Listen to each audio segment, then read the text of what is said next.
Welcome to the smartest people in the room. We are glad you are here, and just by showing up, you're already demonstrating your very own smarts.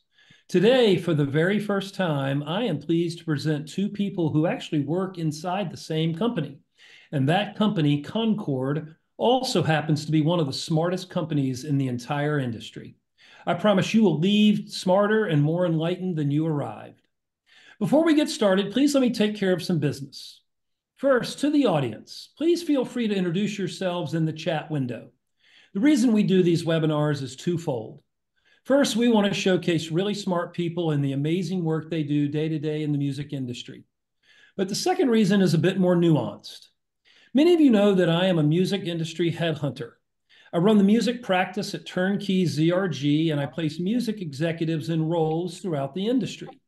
So by definition and function, I help people connect with companies. In this series, my goal is to help you make more connections, and I invite you to take full advantage of that opportunity. Specifically, I invite you to engage with the speakers and the other attendees in the chat of the Zoom. Please introduce yourselves, share your LinkedIn profile, say hello to your friends, and please make some new ones. And ask questions of our speakers. We will try to address as many of those as possible during the session. Also, please make sure your chat is set to address everyone, not just the host and speakers.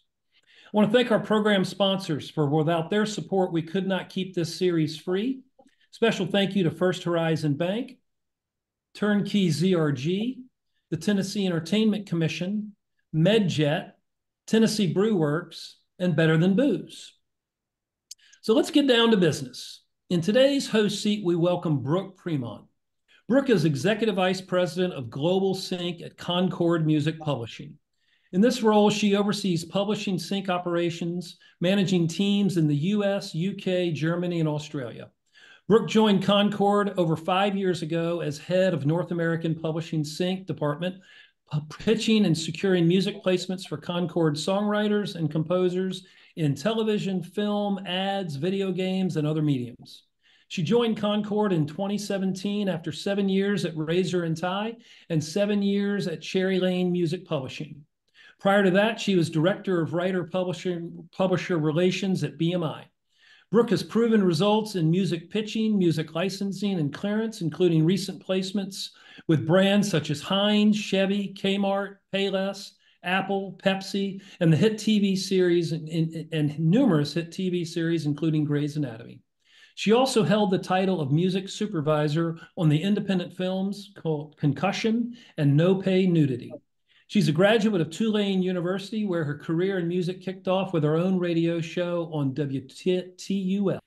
Welcome, Brooke. It is such a pleasure to have you with us today. Thanks, Tom. And joining Brooke as today's featured guest is Vic Zaraya. Vic is Concord's Chief Operating Officer. He's been at Concord since 2015, starting as Chief Revenue Officer and becoming COO in 2021. Vic has previously worked as president of Kids Bop and Razor and Tie, both of which were acquired by Concord. As COO, he works across Concord's 4 music business areas, which are music publishing, recorded music, theatricals, and originals, to provide strategic guidance in maximizing revenues and efficiencies across the company. He serves on the board of the A2IM and represents independent music labels on the board of Sound Exchange. It is my pleasure to welcome these two rock stars to our platform today. Please take it away, guys. Thanks, Tom. Appreciate it. Thank you, Tom. How fun. I thought Brooke's intro was better than mine though, so I'm gonna work on Brooke. It sounded fun hearing somebody read all that. I'm like, oh, not Very bad. impressive. We're both in our own rooms, so we're both the smartest person in the room we're currently in. Yes, and when I was telling everyone around here, Vic, that we were doing this, they kind of asked, which one of you is the smartest person in the room? Great. Not for That's nothing. why when Tom said I could pick someone to interview me, I thought of who could be one of the smartest people, and very quickly I thought of you. So That's really love nice. best. We're here. Well, I am 100% honored to have been chosen by you. So we've been together now working for almost 15 years. I was doing the math and I could not believe it. Yeah. And do you remember the first day we met? You interviewed me.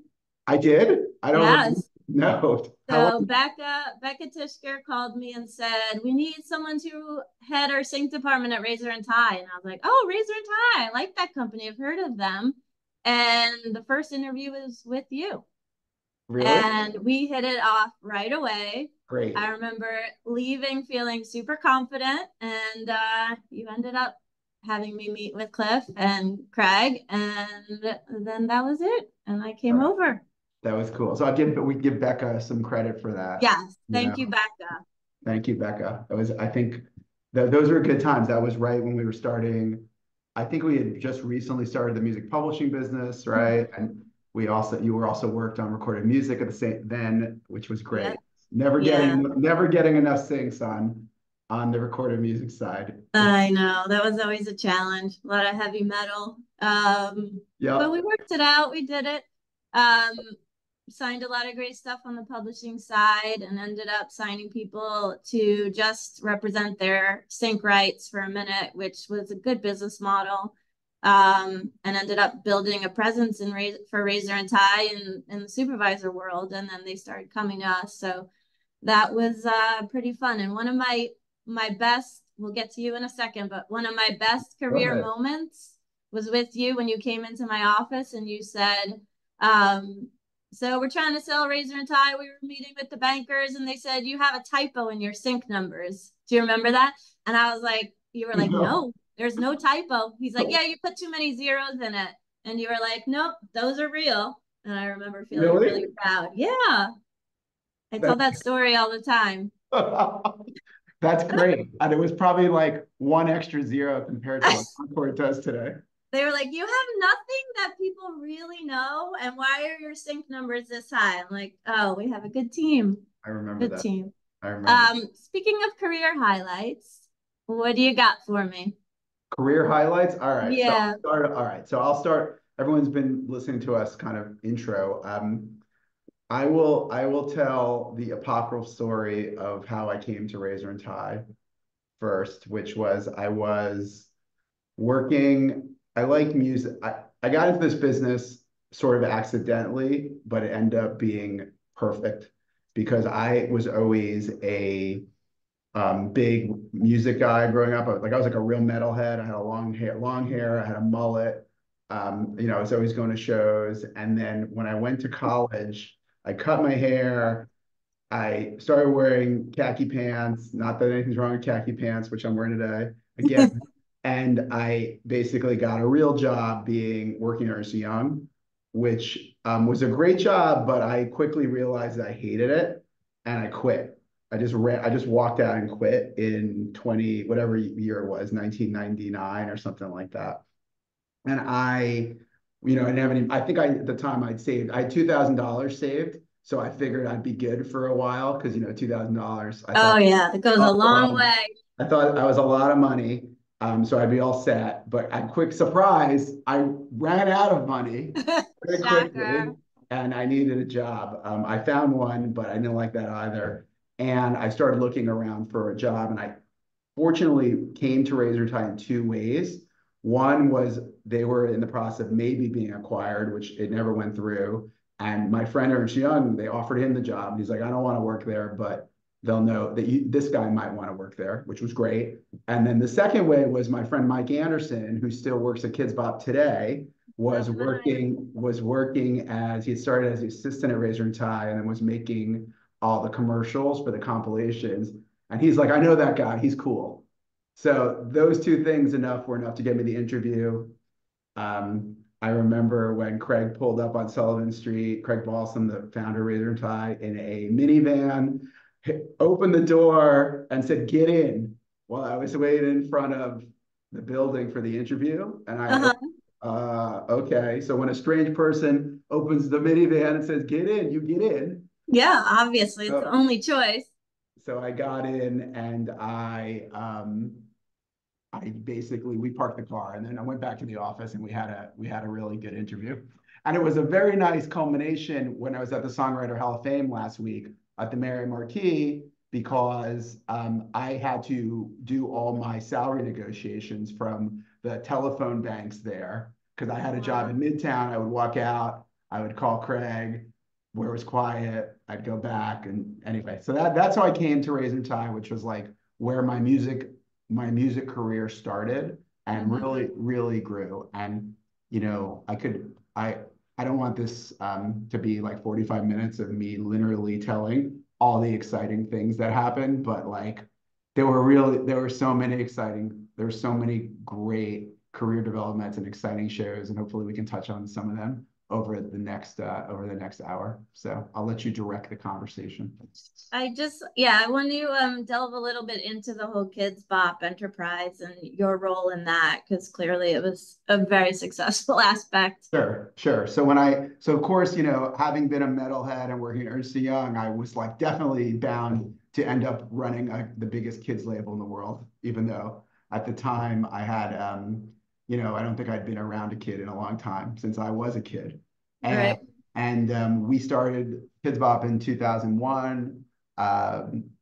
Or maybe even 2000. It was the idea of the RT founders. They were going to birthday parties and they were really bored of the music. It was either Barney or Britney or Eminem at the time. There was nothing in between. So the idea of covering today's songs, putting them on a CD was born. For the first few years, I was involved mainly as an accountant, as a fulfillment guy, as a operations person, but I knew direct response marketing, was the way we started the business. We would advertise, we'd make television commercials, which some of the audience might be aware of. We'd put them on children's TV networks, and people would order right from the screen. They would call the number and order the CDs on the screen.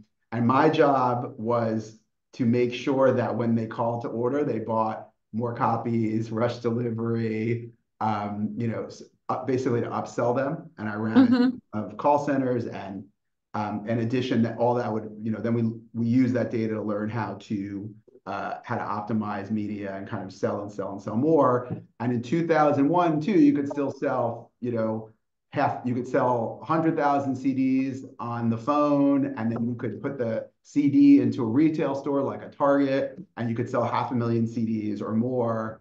And it was awesome. Like the TV marketing would make money, and then you would put it into retail and do even more, and it was really fun. But I was involved partially, you know, and more every year as we grew. We sold that to a private equity firm. That's when I got really involved, because in 2006, because with all due respect to, you know, Cliff and Craig and the rest of the Razor High staff, we didn't really know how to work with a private equity firm. So we were sort of imagining, it was a bit of a figure it out, right? And at the same time, we decided to expand our label, launch a music publishing company, and do 14 other things. So it was like just crazy.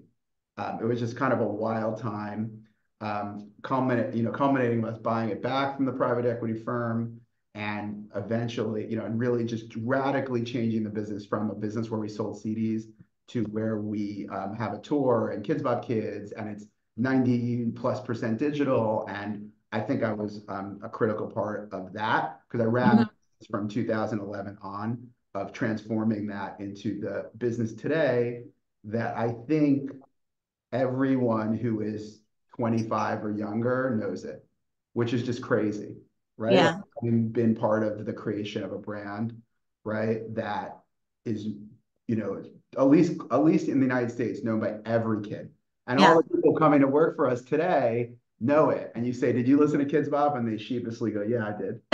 Right. But it was really cool too, because at the same time we were doing all this kid stuff, we were operating this rock metal label, right? Which my passion was rock and metal. And that started because that really started also by accident, where I can remember this very well.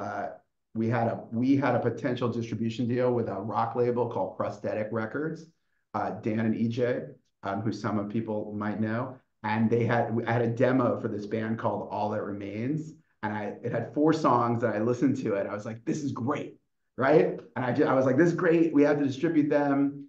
And I was really excited that we were starting to put out music that I liked. You know, and we obviously Razor Tie was known to put out every genre of music. I would say in a slightly undisciplined approach. That's what I would say today, to put in Right. anything we liked.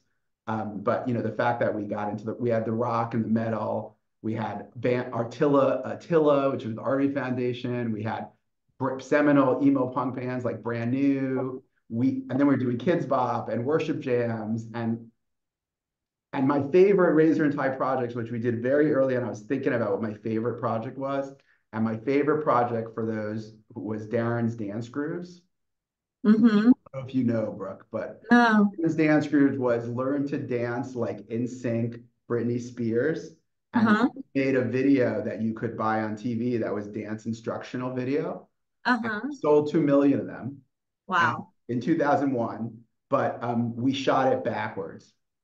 We didn't realize that when you shot a dance video, you had to call left, I guess, when you step right, like Oh, because none of us were so people were calling us constantly saying that they couldn't learn to dance from the right. video.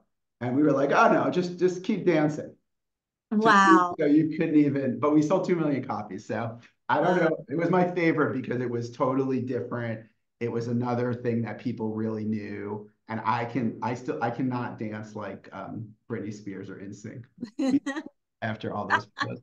So those are some career highlights and career highlights. And Kids Bop was a career highlight, obviously, just from from touring it in a little van where I have a video on my shared drive where the Kids Bop kids played like a mall in Mm, 2011. There were just like six of them it was a Dallas Toy Fair in like 2011 or 12. It's like six of them and like 80 people.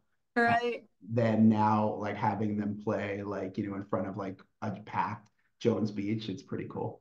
So I feel pretty, That's amazing. I mean, and it's so crazy how that brand just transcends time, yeah, you know, it's amazing. doing something right. My kids loved it and now they hate it. So it's worked great. There's a window of time. Yep. Um, so that's amazing, living the dream. Let's bring it a little bit forward.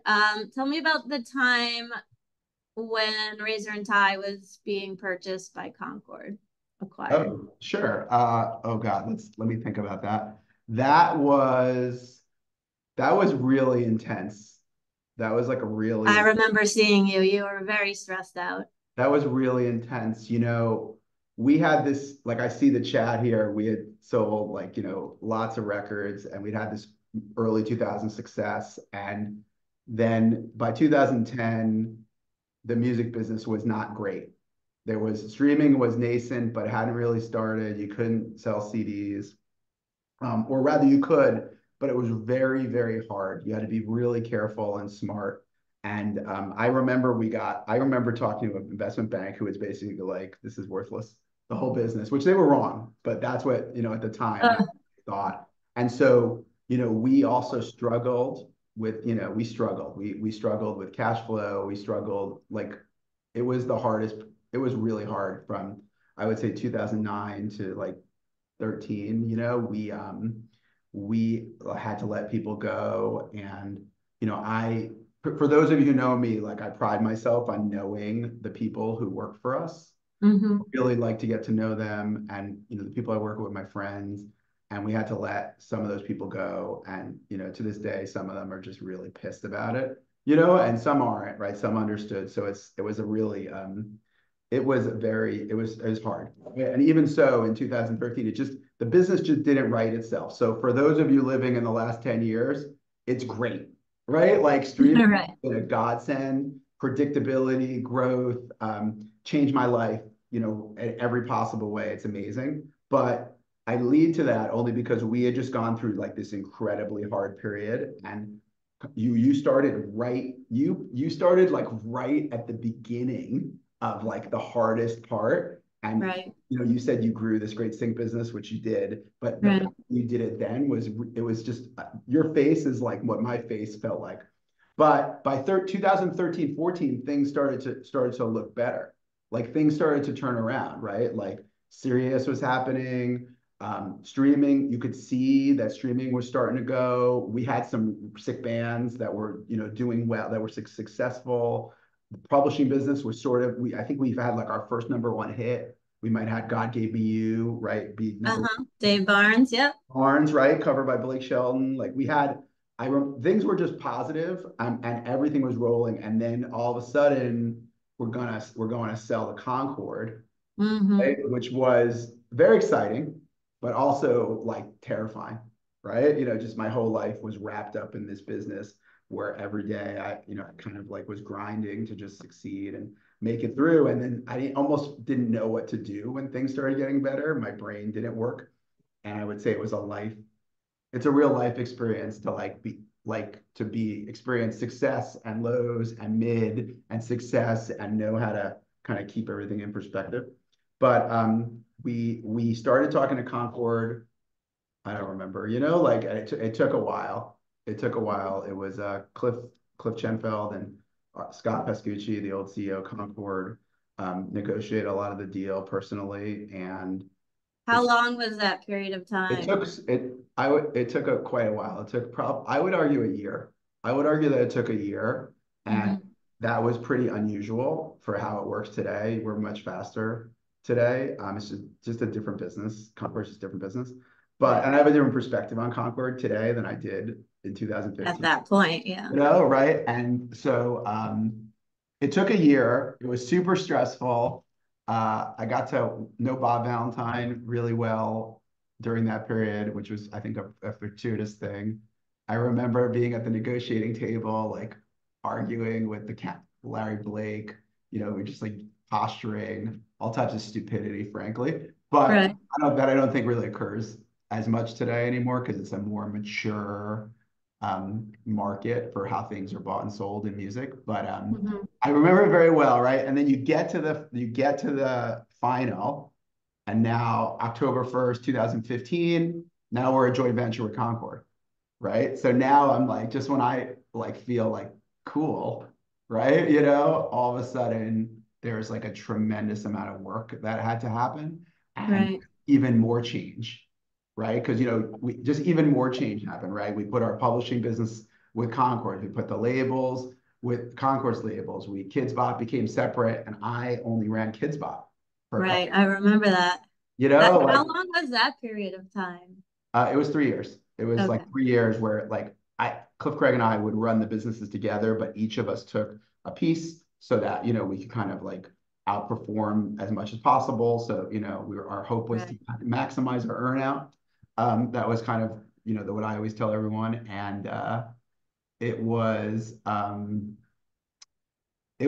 something. But yeah, I see someone commented that interesting point about deals being easier. I think like when people were selling, I give the bicycle guys and Concord and a lot of the Concord execs before me credit for being early to buy things and persevering with difficult entrepreneurs like us, right? Like who were selling their babies and were scared. I don't know if scared is the right word. That's fair, but it was new, right? The whole thing was new. And so I think, they nowadays there's just such a big music marketplace that it's a lot easier to do than it was.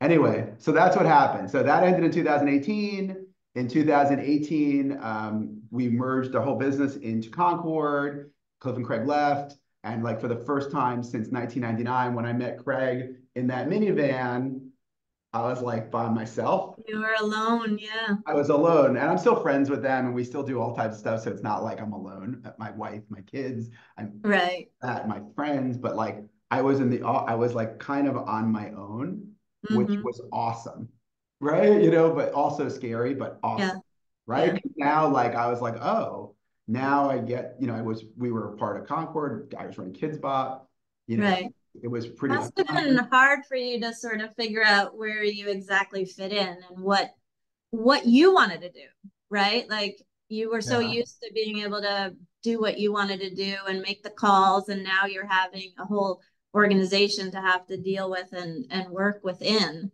Was that difficult? It was really difficult.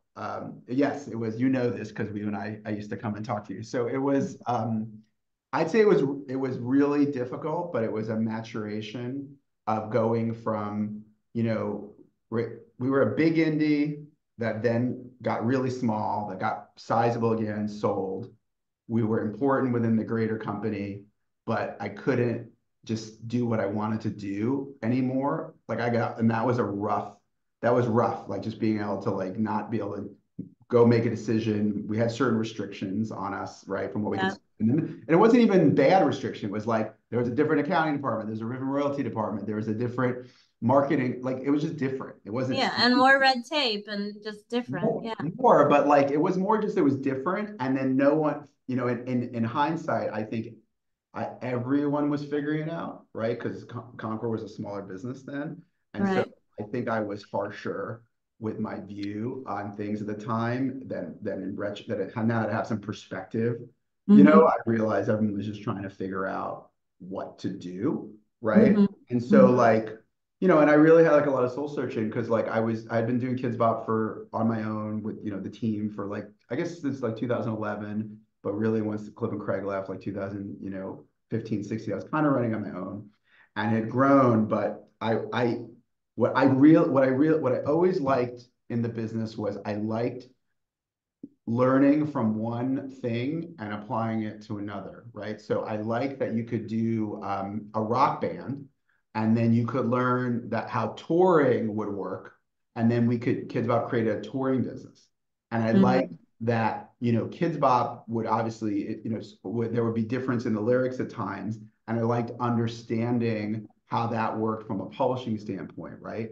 And so I and I liked being able to like think, you know, we were always looking to take what I would consider, you know, not the it was not today the pop hits of today and make it Mm-hmm. most successful as we could for like all of our stuff. And so you had to think about everything. So if you knew something from this part of distribution, you could then apply it to that. And so I was like pigeonholed a little, and so that was frustrating to me. Mm-hmm. So I went and I worked for Jim Selby, who is the head of Concord Publishing now. And I went and had talked with him and Scott, and I was basically like, this isn't going to work for me. And they're like, well, good news. You know, we have another Right. opportunity for you that we think will work for you. And I'm not supposed to know if I'm supposed to say this, but I'll say it anyway. I remember Scott saying, yeah, and then like instead of complaining to me when something's broke, when something doesn't work, it'll be your problem to fix it. And I was like, okay, right. And so I really accepted his challenge because I used to come in and periodically complain. Surprise, Right. surprise, I would complain. So And they promoted you to get you off their backs. I don't think that's true, but maybe I don't know. That might have been some of their motivation. Hopefully, it's because I was the most qualified. But I think Uh, because then I actually immediately had to stop complaining. It was pretty wise, right? right. Right? Because That's I was like, if something's brilliant. not working, it's my problem. Right. And so Yep. I think that, and then I changed, and then pandemic happened too. But like, so I Right. got to know my whole team. So I basically had to meet an entire team of like 100 people who I kind of knew Mm-hmm. to form a relationship that was, yeah, and form a relationship right at the beginning of pandemic, right? So Right. everyone complained they were on Zoom, if you remember, but I would Yep. go out of my way, and I think this is why I got into it. I think my staff liked working with me is like I would just call them randomly and try and shoot the shit, Mm-hmm. which is so hard to do, right? Right. Like I'm not So like let's just explain for a sec that this is the COO position now right, that yeah. you're in. Chief CRO, Creative. Yeah. COO, yeah, CRO, Yeah. COO, right? So I'm Right. sorry for not being clear, right? So I'm sitting here in my house, you know, with like my kids and my wife, and she's working, and my kids are in school, and like everyone, not like Yeah. Yeah. not you Not know, an original story, but not an yeah, no. original story, but like trying to shoot the shit with people, right? Right. You're And just starting a new position. You have a new team. You need to get getting to to know know them. Yeah. them, right? Like I didn't see a lot of them for I don't know, a year, 9 months. It was a while before we could, Yeah. you know, and Mm-hmm. so maybe it was a year. I don't think I was on a plane for a year because I remember when I went my first plane trip out after I almost cried. Well, like I was so happy to be able to fly, you know, Mm-hmm. to be able to go somewhere. I remember Right. well, actually, I was with my we were going, I think we went to the Bahamas, which was, and like, I was like, just so happy. Right. I could, I didn't realize how upset I was until I took off. Yes. Like, I didn't realize how like the whole preceding year had, Right. like That's, I felt locked up, right? yeah. You love to Um, travel. I love to travel. Yeah, I go everywhere. I travel. Thanks, Brooke. Yeah, I travel for work. I travel for fun. I travel for soccer. I, Yeah.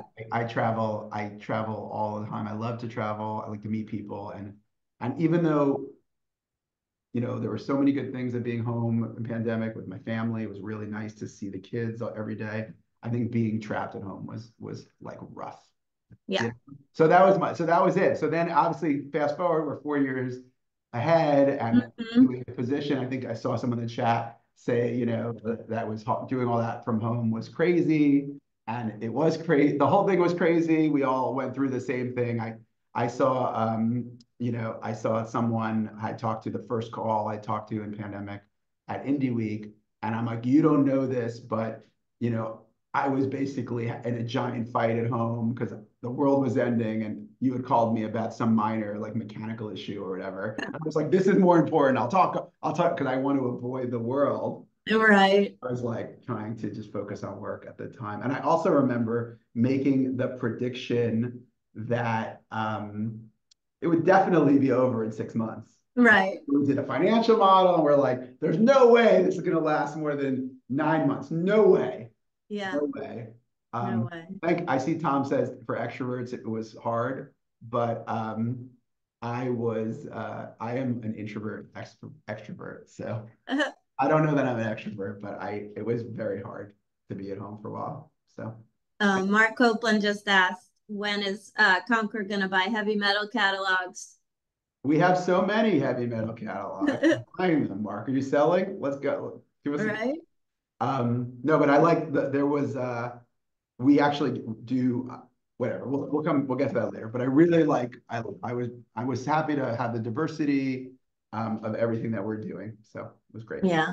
I mean, it was an amazing time at Concord. I just remember feeling so thankful to be here and have the company support during that whole time. I don't think we ended up laying people off. I mean, Nope, it was incredible. We were it so was good. grateful. We talked about it all the time. I give a lot of credit to that. And it was Yeah. a lot of credit to that. Sorry, I'm getting misty-eyed. But I was able to travel again, and that I am traveling all the time again, which is great. Yes. Nashville, Nashville, LA, London, Berlin. I think you were before I say I like to travel, and I love to travel for soccer. That's like Yeah. my big passion, and I'm obsessive about it.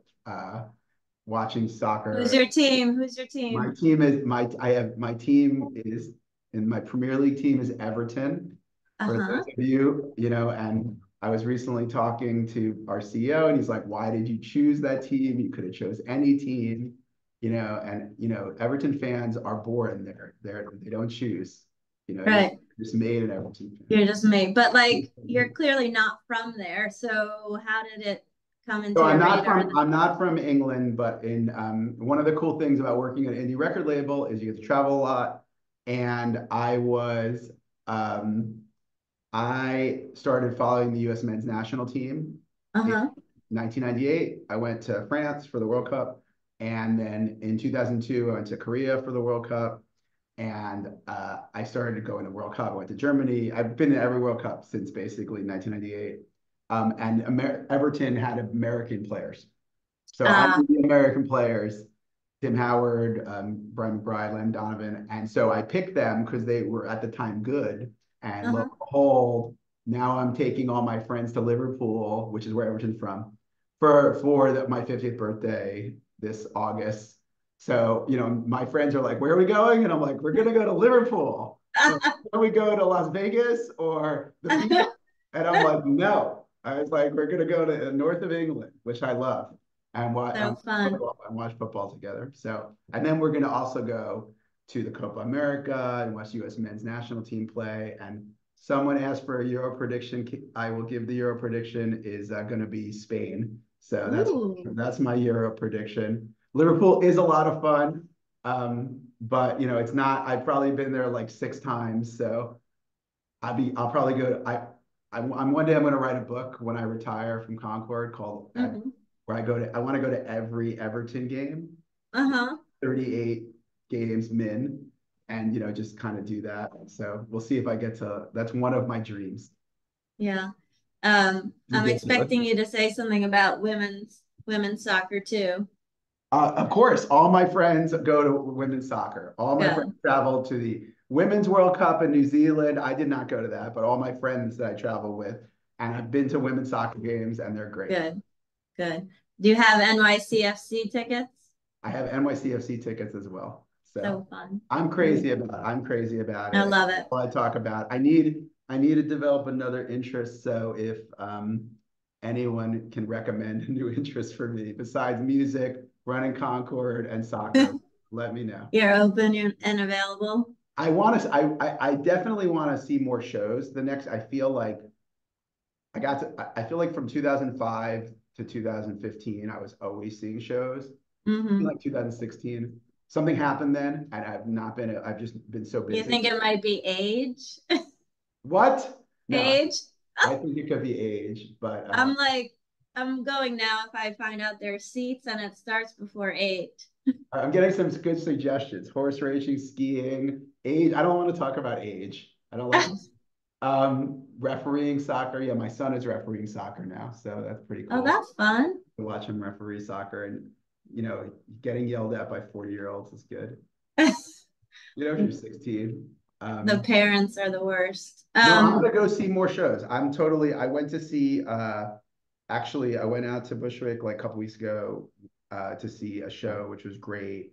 And I'm seeing a lot more arena shows, which is not generally what I like, but the band, Right. older bands are arena type acts, but I'm trying to see more. So like if anyone has any good shows, let me know. I'm more Well, likely. Brian Egan in our company is Yep, out every single night.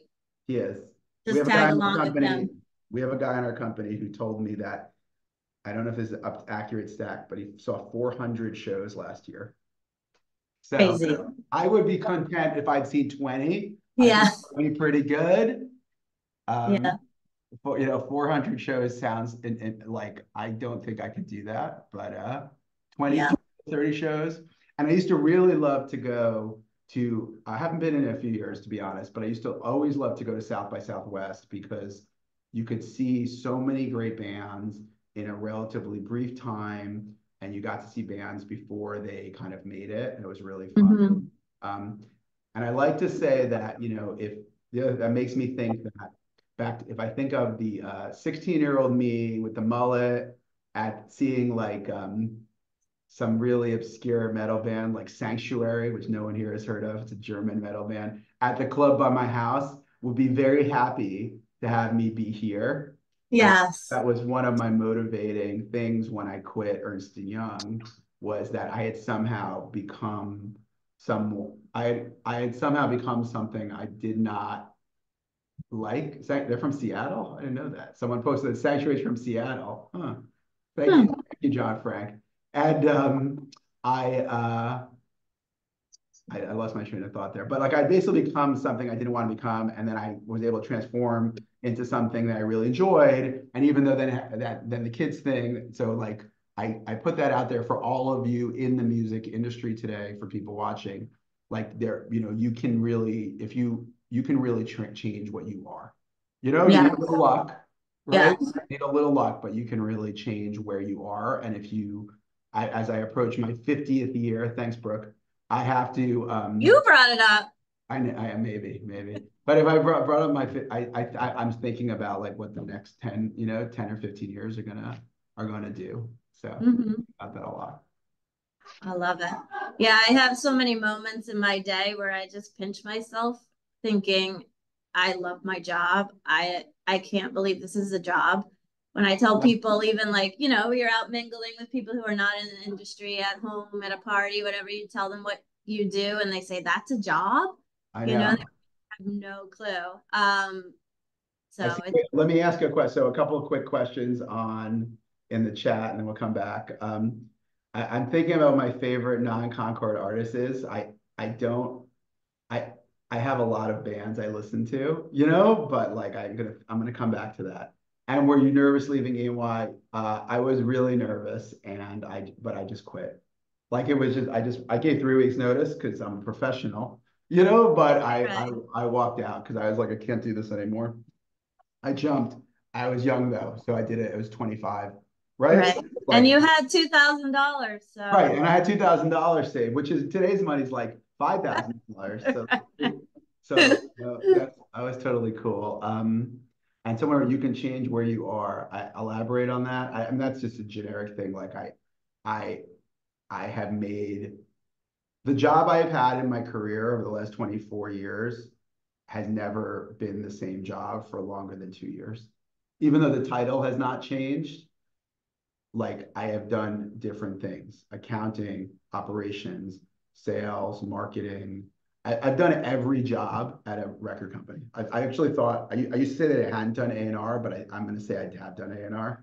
Like right. I've done everything. I've like, and you can then add and change your point of view. And if you get, this is cheesy, I guess, but if you get good people who work for you and work with you, they can take on other parts and you can kind of move around, right? So if you have like a good trusting organization and people, I think you can evolve who you are. So Mm-hmm. True. okay, True. someone told me to check out one. Okay, okay, I will. Thank you. All right, go ahead, Brooke. Next question. All right. I do you have a dream destination place that you would like to go, being that you love Oh. to travel so much? So I still haven't seen a lot of I've been to like 40 countries, but there's still a lot to be seen. 40. But Jeez. my dream, which I really want to do, is I want to just I like to travel with nothing, like with a little backpack, Uh-huh. like a book bag, like a school book bag, Wow. real Uh-huh. backpack. And I used to do that pretty frequently. And on occasion I'll go away for like 3 or 4 days with just a backpack. And I just want to like one day walk. I told my wife this one day, like, whenever it is, I want to just walk out of the house.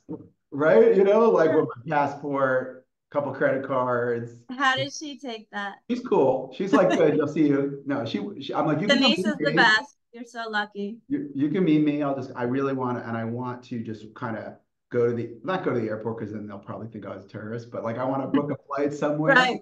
and then go. I'd like to, I always want, I've been to Cambodia and Thailand, but I haven't been to Vietnam, which I'd like to do. I've not been to New Zealand yet, and I've not been Mm, to Argentina yet. Those are like on my buckets, but like I'd love to just get up one day and be like, I'm gonna go to Argentina and then go there I and love it. see where it took me for like 6 months, and then Right. probably eventually get lonely and bored. So, but people Yeah. come join me. I've been to Italy. Italy's amazing, but I Well, want your kids are almost out of the house, but you got 4 more years. 4 more years. Yeah, Four so more I got four years. to 6 more years, and I want to be able to do it when I'm healthy. So I want to be able to I work out.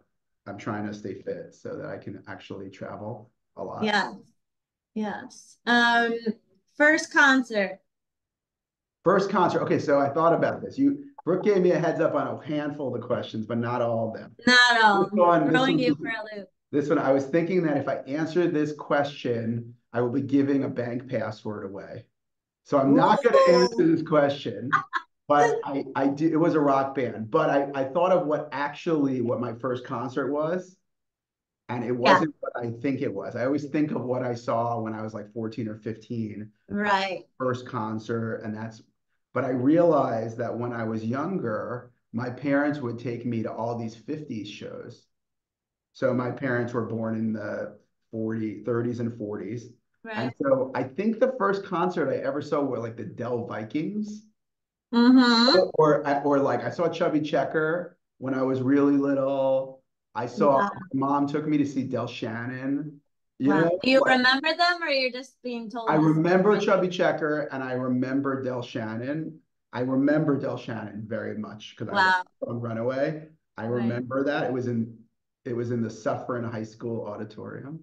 I That's awesome. and I remember seeing Chubby Checker because it was I saw I just saw we used to go to the county fair and see all these like 50s, Right. 60s things. So those are So like my actual first concerts. that's Probably fun. something. So that's the answer I'm going to give. Were your parents always were they musical? Did they play a lot of music in the house? My parents never went to a musical, as far as I know. No, My, I no, mean, no, were no, they like no, I'm good. introducing you to? Yeah, no, no. I was gonna tell a funny story. So my dad played clarinet growing up. My dad played saxophone and clarinet. He always had a bunch of tapes that were written on, but they were mostly like Beethoven and like classical music, and I didn't understand it. I'm Right. not interested in it. There was an 8-track in the car, I remember, with Johnny Cash. There was like an 8-track.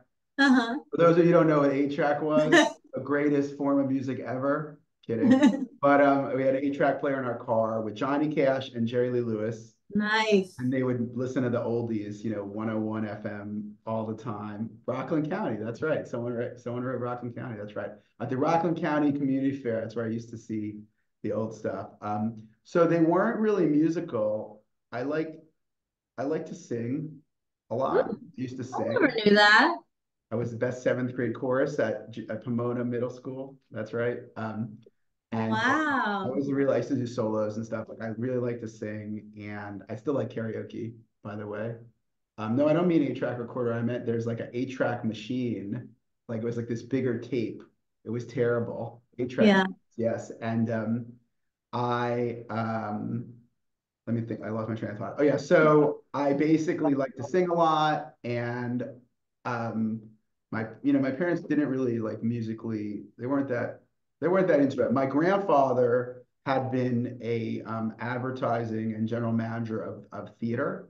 Mm. Was like a theater advertising person. So he had I remember that there was a big John Denver thing that he helped, Mhm. and then like he promoted like Yiddish theater and stuff like that. But my Yeah. mom also tells me this awesome apocryphal story of she had ticket. My grandfather got her ticket to see the Beatles in 1964 at Woo. the stadium or whatever. But she Yeah. didn't go because she was too old because she was Oh, 20 and she was getting married. And so oh, she didn't feel like she didn't think it was appropriate, or she didn't want to be bothered, or some oh, ridiculous. So her cousin went, who was like 14, right?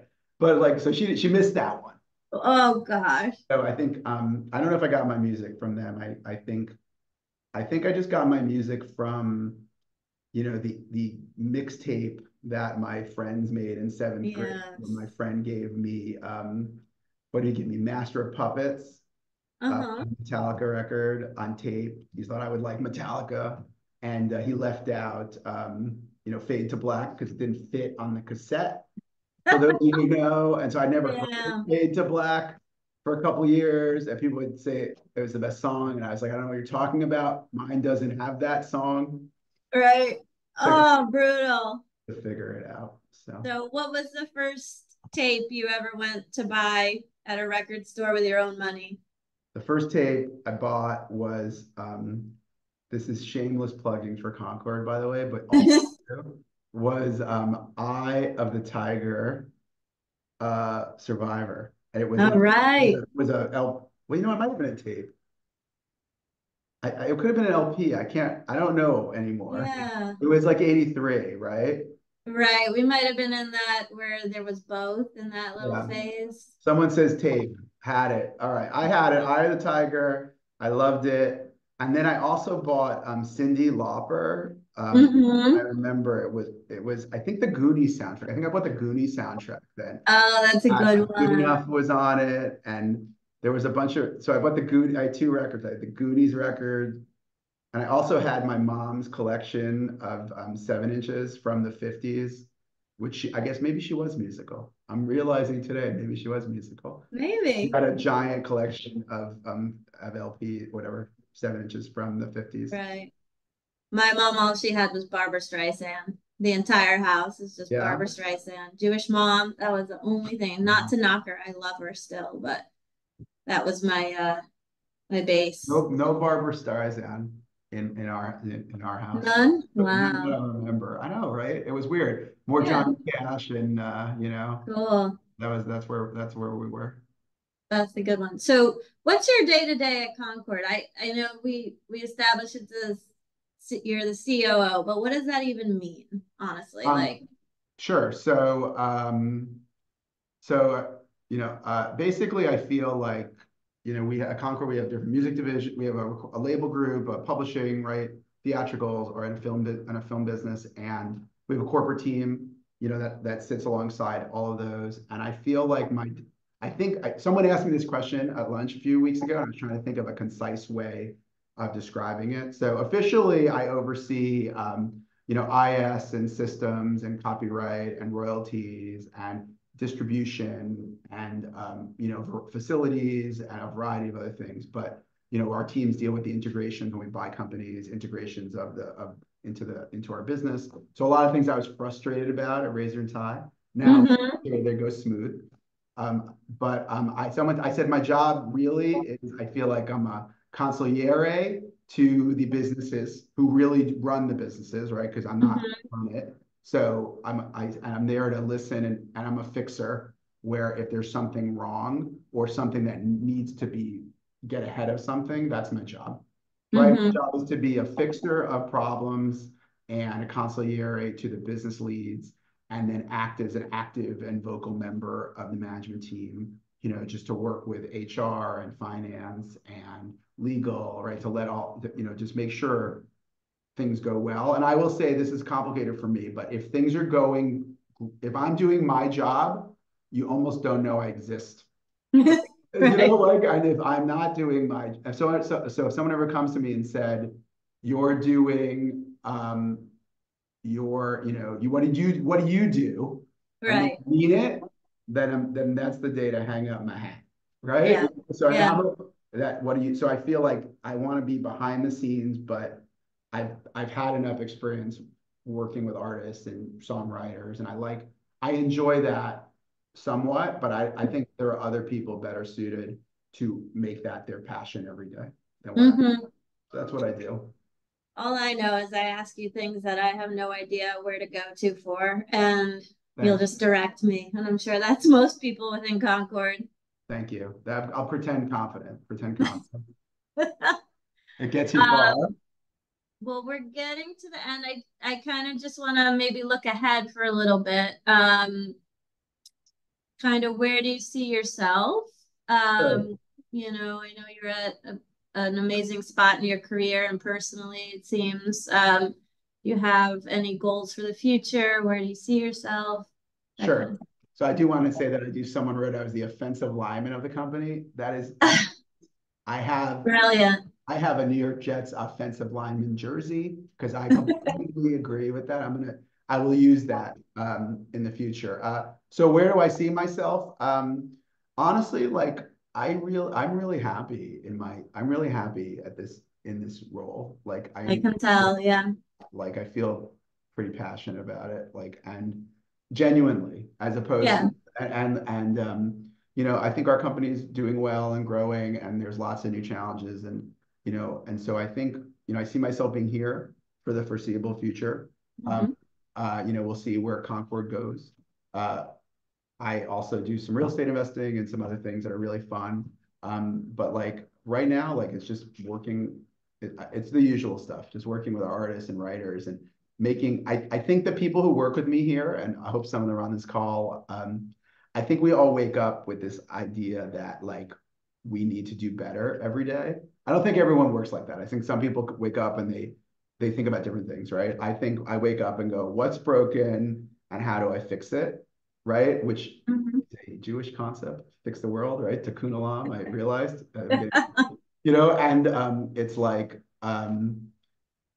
I feel like that's what I think. And then I'm rarely satisfied with the quality of something. I always think it can be better, which is great for work. It makes my personal life harder because I'm generally oh, we accomplished this amazing thing. Cool. All right, what's next? So there's rarely time to celebrate the victory. So I feel Mhm. like this event is a bit of a celebration of what I've done, but I normally don't get to do that. And I think that's kind of what I think about, right? It's a bit restless, always looking to improve things, working with people who want to improve things, doing your best, hard work, showing up, all the usual memes. Mhm. I think it's true. Love it. That's where I see And myself on a beach somewhere TBD, watching a soccer game. Maybe not Uh, on the beach because I don't like the sun, but like maybe like, in a beach area. Anyway. right. Overlooking the water Oh, somehow. near the water or something like that. Yeah. And what about for Concord? Concord is, the world's leading independent music company. And I think we're going to continue to be that and grow and be even more of that in the next few years. And I feel very positive about that. Same. Well, personally, I hope we can keep working together forever till we retire. Thanks, Brooke. We're going to retire? We get to retire? I When's mean, that? eventually, I hope. Anyway, great. No problem. Not tomorrow. So anyone watching this, I've got work to do. Hey, Tom, I see you're back. Um, I'm back just because I'm enjoying the heck out of this, and I in no way want you to stop. But we are getting toward the end of the hour. I know you have a hard stop, Vic, for another meeting. I do. I should have amended my introduction by simply saying these are not only the smartest people in the room, they're two about the nicest people in the room. I can tell that the internal culture at that company is amazing. And so if you guys are indicative of the work environment, man, I want to go to work there myself. Great. We have an open position. Come on by. Audience, you got yourself a good one today. We didn't get as deep into Concord, but Concord truly is, I think, one of the most well-run companies in this entire industry. Very nimble, very profitable, continuing to make some bold moves, and I hope that you all continue to do that, Vic. Thank you very much. Thank you, Thank you. Tom. We will see you here next week, folks. Meantime, be nice to each other. Stay cool because it's hot as hell where you are. I know wherever you happen to be, it's hot. Be good, folks. All right. Thank you. Hi, everyone. Thanks, Thanks. Brooke. You were great. Thanks, Vic. You're the best. All right. Bye, Tom. Bye.